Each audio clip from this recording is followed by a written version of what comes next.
কে হচ্ছেন হামজা শমীদের নতুন কোচ? দেশের ফুটবলে এই বিষয়টি এখন সবচেয়ে বেশি আলোচনায়।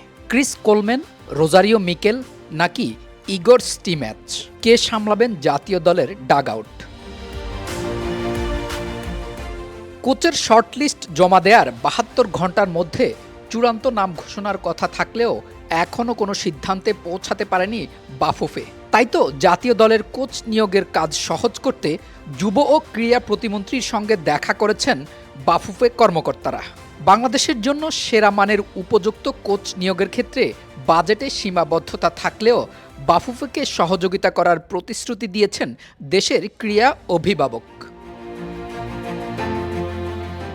বাংলাদেশ জাতীয় ফুটবল দলের জন্য একজন হাই প্রোফাইল কোচ নিয়োগ দিতে চায় বাংলাদেশ ফুটবল ফেডারেশন, কিন্তু পছন্দের সেই কোচের আকাশচুম্বী বেতন মেটানোর মতো বাজেট নেই ফেডারেশনের। বাফুফে সভাপতি তাবিদ আউয়াল, সাধারণ সম্পাদক তুষার ইমরান এবং গভর্নমেন্ট রিলেশনস কমিটির চেয়ারম্যান ওয়াহিদুদ্দিন চৌধুরী হ্যাপির সমন্বয়ে গঠিত এই প্রতিনিধি দল যুব ও ক্রীড়া প্রতিমন্ত্রী আমিনুল হকের সঙ্গে সাক্ষাৎ করেছেন আর্থিক সহায়তার ব্যাপারে আবেদন জানানোর জন্য। বাফুফে এরই মধ্যে একজন কোচের নাম এক প্রকার চূড়ান্ত করে ফেলেছেন, তবে তার কাঙ্ক্ষিত পারিশ্রমিক বাফুফের নির্ধারিত বেতন কাঠামোর চেয়ে অনেক বেশি হয় বাধ্য হয়ে সরাসরি মন্ত্রণালয়ের কাছে সহায়তার আবেদন করতে হয় বাফুফেকে।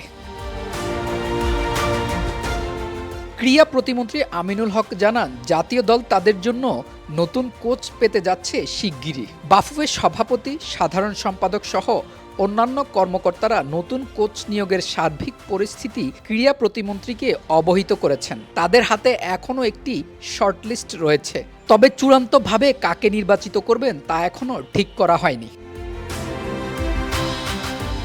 যে কোচকে নির্বাচন করা হবে তার বেতন যদি বাফুফের সামর্থ্যের বাইরে যায় তবে তার জন্য বাফুফে সরকারের সহযোগিতা চেয়েছে।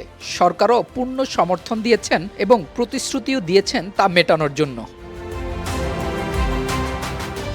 বাংলাদেশের ফুটবলের প্রেক্ষাপট এবং সার্বিক সীমাবদ্ধতার কথা মাথায় রেখেই সেরা সম্ভাব্য প্রার্থীকে বেছে নেবেন বাফুফে। ক্রীড়া মন্ত্রণালয় সবসময় বাফুফের পাশে থাকবে।